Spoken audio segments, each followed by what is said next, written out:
반갑습니다. 오늘은 고린도전서 13장 4절에서 7절의 말씀을 우리가 함께 나누겠습니다. 말씀을 봉독하겠습니다. 사랑은 오래 참고 친절합니다.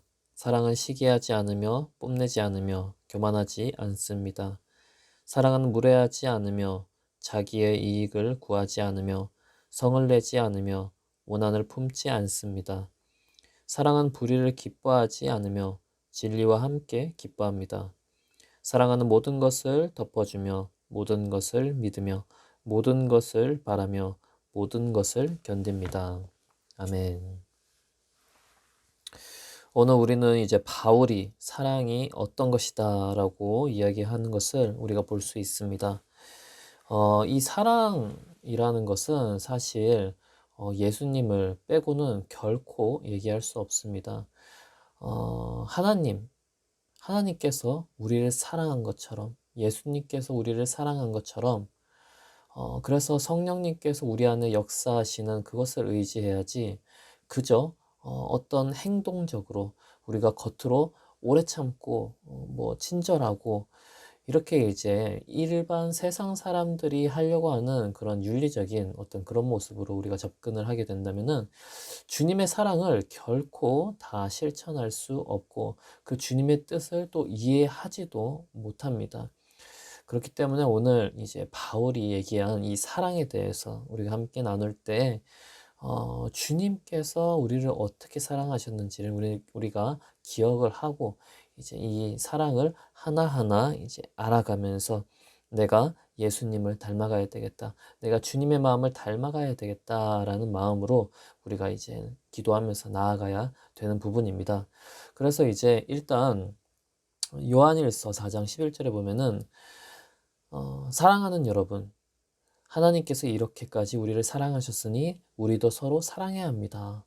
이 말씀이 이제 우리가 이렇게 사랑이 어떠어떠하다라는 것을 보는 이유입니다. 우리가 하나님께서 우리를 사랑하셨으니 우리도 이제 서로 사랑하자. 사람들이 이제 사랑을 제대로 하지 못하는 이유는 하나님의 사랑을 제대로 모르고 있기 때문입니다. 하나님의 사랑을 제대로 알게 되면은 우리는 이제 사랑을 할 수 있게 되죠. 하나님으로부터 받은 사랑이 얼마나 큰지 알게 될 때, 얼마나 우리가 하나님으로부터 은혜를 받았는지 알게 될 때, 이제 비로소 사랑할 수 있게 되는 것입니다. 그래서 이제 우리가 사랑한다, 우리가 이제 이웃을 사랑해야 된다라고 했을 때, 그저 이제 사랑해야 된다 그 말 가지고는 우리가 아무런 사랑의 힘이 나올 수 없습니다. 우리는 하나님께서 우리를 어떻게 사랑하셨는지 다시 그 사랑의 뿌리로부터 돌아가서 우리는 그 사랑을 찾고 사랑으로부터 이제 능력을 받고 은혜를 받고 감동을 받고 힘을 얻어서 우리가 사랑을 실천을 해야 하겠습니다. 그러면은 이제 우리가 4절부터 보면은 사랑은 오래 참는 것이라고 합니다. 이 어, 오래 참는 것은 이제 인내하는 것이죠. 하나님께서는 인내가 많으신 분입니다. 오래 참으신 분이었습니다. 오래 참으신 분입니다. 지금도 오래 참으십니다. 하나님께서는 이제 노아 때 홍수 심판하시기 전에 회개할 시간을 주시면서 120년을 기다리셨습니다. 그리고 또 이제 하나님께서는 이제 예수님의 그 재림의 시기를 계속해서 이제 늦추고 계십니다. 우리 사람의 입장에서는 예수님 재림 언제 하나? 빨리 했으면 좋겠다. 빨리 했으면 좋겠다. 이런 마음을 가지고 사실 살아가고 있고 우리 이전에 어떤 신앙의 세대에서도 그렇게 신앙생활을 해왔지만은 하나님께서는 그렇게 예수님의 재림의 때를 계속해서 늦추고 계십니다. 그 이유가 정말 한 명이라도 더 회개해서 구원을 얻기를 바라는 마음 때문에 하나님께서는 이제 계속해서 오래 참고 계시는 것이죠. 그래서 이제 오래 참는다는 것은 이제 포기하고 받아들이는 것을 이야기를 합니다. 포기하고 받아들이는 것. 자신이 보복을 가할 힘과 능력이 있음에도 불구하고 참는 것. 이게 이제 진짜 오래 참는 것이죠. 하나님께서는 정말 즉시 심판을 하실 수 있음에도 불구하고 우리를 오래 참음으로써 기다려 주고 계십니다. 회개하기를 기다려 주고 계시는 것입니다. 그리고 또 이제 사랑은 친절합니다. 이 개역개정에서는 이것을 친절하다, 이것을 이제 온유하다라고 표현을 했는데, 이 친절하다라는 것은, 여기서 이제 온유하다, 친절하다라는 것은 자신에게 해를 끼치는 사람에 대해서 그냥 단순히 인내하는 것이 아니라 이제 선하게 행동하는 것까지를 의미를 하는 것입니다. 그러니까 아까 이제 오래 참는 것, 거기서 끝나는 것이 아니라 이제 친절하게 대하는 것, 선하게 대하는 것까지 주님께서 의미를 하는 것이죠. 주님이 그러셨습니다. 주님이 우리가 하나님을 거역하고 예수님을 부인하면서 살아왔지만은 그럼에도 불구하고 그 구원의 길을 계속해서 열어 주셨습니다. 우리에게 계속해서 손을 내미시고 구원받을 수 있도록, 회개할 수 있도록 주님께서 인도해 주신 분이, 길을 열어 주시는 분이 이제 하나님이십니다. 그래서 이제 우리가 그 하나님의 모습을 기억을 한다면은 우리는 끝까지 이제 친절할 수 있을 것입니다. 그리고 사랑은 시기하지 않습니다. 이 시기한다는 것은 경쟁 의식을 가지고 또 이제 비교 의식을 갖는다는 건데, 이제 경쟁 의식 가지지 않고 비교 의식을 이제 가지지 않는 것이 바로 시기하는 것입니다. 하나님이 우리를 시기할 수 없습니다. 하나님이 우리를 질투할 수 없습니다. 왜냐하면 하나님은 하나님이시기 때문입니다. 어떻게 그냥 이렇게 피조물에 대해서 질투를 하실 수 있겠습니까? 시기를 하실 수 있겠습니까? 하나님께서는 그저 우리를 불쌍히 여기시고 사랑하시는 분입니다. 그렇기 때문에 우리가 정말 하나님의 자녀로서 하나님과 닮은 그 마음을 가지고 있다면은 정말 하나님과 함께하는 그것만으로 우리가 충만하고 기쁨이 충만하기 때문에 어떤 다른 것들을 더 가지려고 질투하거나 경쟁의식을 가지거나 비교의식을 가지거나 이럴 필요가 없다는 것입니다. 그리고 또 사랑은 뽐내지 않습니다. 이 뽐내지 않는다는 것은 자랑하지 않는 것을 의미하는데, 자랑을 하는 이유는 무엇입니까? 자랑을 하는 이유는 자신의 우월함을 이제 드러내서 자신이 칭찬받기를 바라기 때문에 이렇게 뽐을 내는 것이죠. 자랑을 하는 것이죠. 그런데 이렇게 자랑을 하는 이유가 사실 다른 열등감 때문에 이제 오히려 자랑을 하기도 합니다. 인정받지 못하는 부분들이 있기 때문에 그것에 대한 반작용으로 다른 부분에서 자랑을 함으로써, 다른 부분에서 이제 뽐냄으로써 이제 인정을 받고자 하는 것이죠. 예수님께서는 결코 이제 뽐내지 않으셨습니다. 그저 그냥 하나님의 아들로서 오신 것만으로 정말 이제 충분했기 때문에 예수님께서는 뽐내시지 않았습니다. 그 누구에게도 칭찬받기를 바라시지 않았습니다. 그저 그냥 하나님의 아들, 메시아로서 오신 것, 이것만 이제 사람들이 믿어주기를 바랐던 것이죠.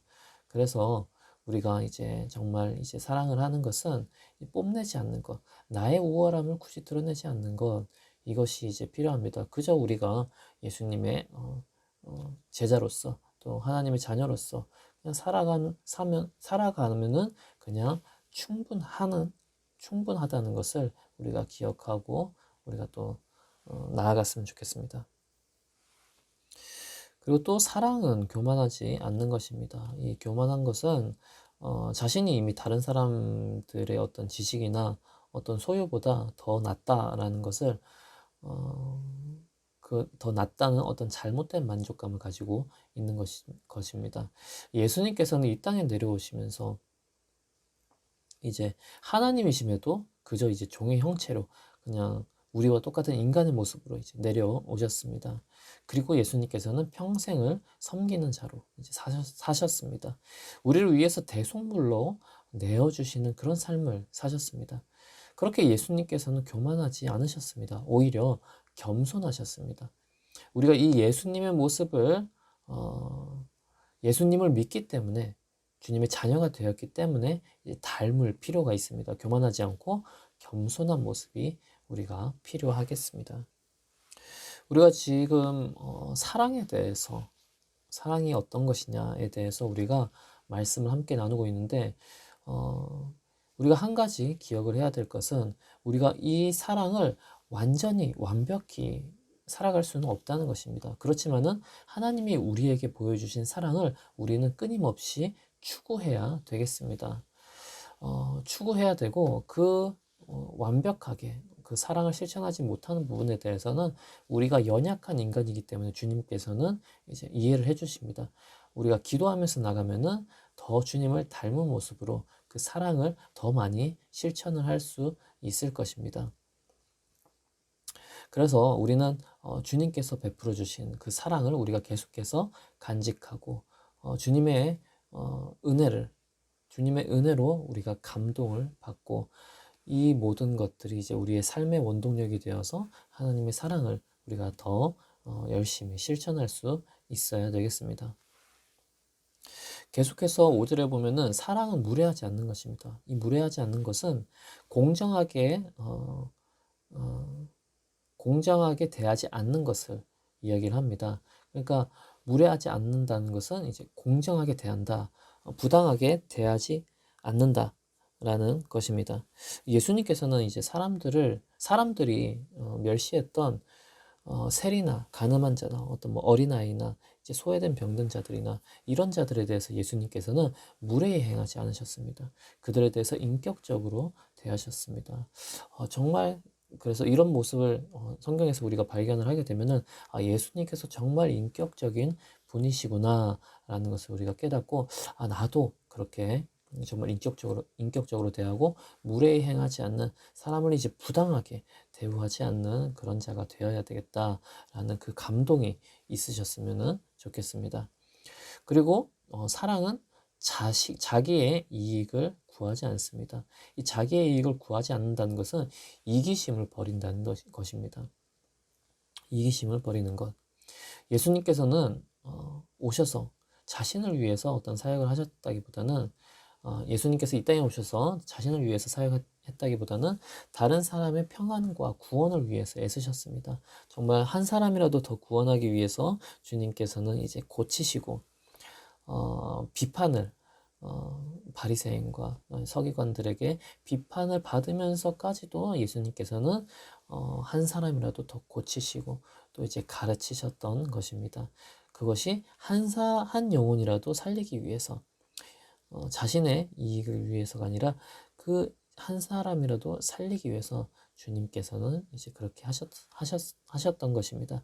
그래서 우리가 그 주님의 그 사역을 우리가 기억을 하면서 우리도 또한 이웃들과 이제 좋은 것을 나누고 정말 복음을 더 한 사람이라도 살리기 위해서 복음을 전하는 자가 되어야 되겠습니다. 또한 사랑은 성내지 않는 것입니다. 화내지 않고 오히려 오래 참음으로 상대방의 어떤 허물을 덮어주는 것, 이것이 이제 성내지 않는 것입니다. 이제 바울은 복음을 전하다가 같은 유대인들로부터 살해 위협을 당하기도 했습니다. 그래서 그들에 대해서 충분히 이제 분노할 수 있는 상황이었지만은 바울은 그렇게 하지 않았습니다. 예수님 또한 거룩한 분노를 한 적은 있습니다. 그렇지만은 예수님께서 이제 분노를 하신 것들이 자신을 위해서 분노를 하신 적은 없다는 것입니다. 정말 이제 한 사람이라도 더 한 영혼을 세우기 위해서 그 한 영혼 세우는 것을 방해하는 것들 때문에 이제 분노를 하신 것이지 자신을 위해서 이제 주님께서는 성내시지 않았다는 것, 우리는 이것을 또 다시 한번 기억하고 우리의 화를 다스릴 필요가 있습니다. 우리의 화가 나를 향해 있는지, 나를 위하는 것인지, 아니면은 다른 사람을 위하는 것인지, 다른 영혼의 구원을 위하는 것인지 우리는 돌아볼 필요가 있습니다. 그리고 또 사랑은 원한을 품지 않습니다.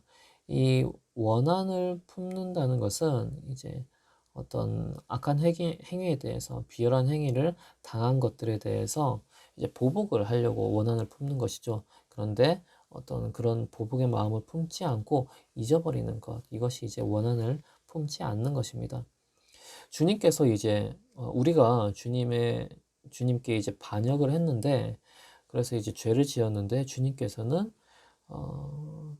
그 죄를 우리에게 돌리지 않고 구원의 길을 열어주신 것, 그것이 이제 주님께서 우리에게 보여주신 원한을 품지 않는 모습입니다. 그래서 우리가 죄를 우리에게 돌리지 않는 그 구원의 하나님의 모습을 우리가 함께 또 다시 한번 생각할 필요가 있습니다. 6절에는 사랑은 불의를 기뻐하지 않으며 진리와 함께 기뻐합니다 라고 합니다. 이제 불의를 기뻐하지 않는다는 것은 이제 하나님의 규범에 일치하지 않는 것에 대해서 기뻐하지 않는 것을 이야기를 합니다. 진리에 대해서 기뻐한다는 것은 하나님의 뜻과 규범, 즉 복음의 진리에 대해서 이제 기뻐하는 것을 의미합니다. 진정한 사랑이 이제 하나님으로부터 나오기 때문에 이제 하나님의 뜻과 이제 하나님의 규범 안에 있을 때 이제 사랑이 진정한 사랑이 되는 것입니다. 진리 안에서 이제 사랑이 되는 것입니다. 그렇기 때문에 불의를 보게 되면은 당연히 이제 기뻐하지 않게 되는 것입니다. 불의를 보면은 이제 멀리하게 되는 것이 사랑이라는 것입니다.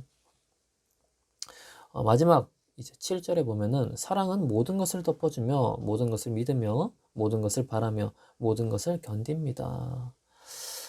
덮어주고 또 믿고 바라고 견디는 것, 이것은 마치 지붕의 역할과 같습니다. 지붕의 역할과 같습니다. 이제 사랑으로서 비바람과 풍파를 막아주는 것, 어떤 상황에서도 좌절하지 않고 끝까지 신뢰해주는 것, 그리고 또 그렇게 좌절하고 어려운 상황에서도 끝까지 신뢰를 해주고 또 끝까지 희망을 가지는 것. 마지막으로 모든 것을 견딘다. 이것은 어떤 역경에서도 소망을 가지고 기다리는 것. 이것이 이제 사랑이라는 것입니다. 이렇게 할 수 있는 이유는 하나님께서 역사하실 것을 믿기 때문입니다. 하나님께서 어떤 상황에서든 역사하시고 어떤 상황에서든 회복시켜 주시고 어떤 상황에서든 주님께서 인도해 주신다는 것을, 우리가 보호해 주시고 인도해 주신다는 것을 믿기 때문에 이렇게 이제 우리가 주님의 사랑에 근거해서 모든 것을 덮어줄 수 있고 모든 것을 믿어줄 수 있고 모든 것을 바라면서 소망을 가져줄 수 있고 희망을 가지면서 바라봐 줄 수 있고 또 모든 것을 견디면서 소망을 가지면서 끝까지 견딜 수 있는 것입니다. 주님께서 역사하시기 때문에, 주님께서 역사하심을 믿는다면은 우리가 사랑을 이렇게 할 수 있다는 것입니다. 오늘 이제 사랑에 대해서, 사랑이 어떤 것인지에 대해서 우리가 함께 나눴는데, 세상 사람들이 본다면은, 우리가 만약에 이렇게 사랑을 하는 것을 본다면은, 세상 사람들이 보면은 아주 미련하다, 아주 바보 같다라고 생각을 할 수 있습니다. 그렇지만은 우리가 이렇게 사랑할 수 있는 이유는 하나님께서 먼저 그런 사랑을 해주셨기 때문에 우리가 하나님의 사랑을 담고자 하나님의 은혜에 감사해서 우리가 그런 사랑을 할 수 있는 것이고, 또 주님께서 분명하게 우리가 그냥 바보처럼 사랑하는 것 같지만은 보이지 않는 곳에서 주님께서 역사하심을 믿기 때문에 우리가 또 이렇게 사랑을 할 수 있는 것입니다. 주님께서 모든 것들을 갚아주시고 모든 것들을 또 더하여 주시고 이런 분이시기 때문에 우리가 주님을 의지함으로 오늘도 이 말씀 고린도전서 13장 4절에서 7절의 말씀을 더 간직하고 주님의 그 은혜를 우리가 다시 한번 깊이 느끼면서 우리가 또 주님의 사랑을 실천할 수 있는 자가 되기를 우리가 함께 응원합니다. 기도하겠습니다. 하나님 아버지 감사합니다. 아버지, 정말 사랑은 우리의 힘으로 할 수 있는 것이 아닙니다. 주님께서 주시는 은혜로, 주님께서 주시는 능력으로 우리가 할 수 있습니다. 우리가 주님께서 우리에게 주신 그 은혜를 속속들이 다시 한번 깨닫고 그 은혜를 누릴 수 있는 은혜를 누릴 수 있도록 주님 인도하여 주시고, 우리가 또 주님의 큰 사랑에 힘입어서 우리가 그 사랑을 또 더 나아가 실천할 수 있는 자가 되게 하여 주시옵소서. 오늘 하루도 주님의 사랑에 근거해서 사랑이 풍성한 하루가 되게 하여 주시옵소서. 감사드리며 예수님의 이름으로 기도합니다. 아멘.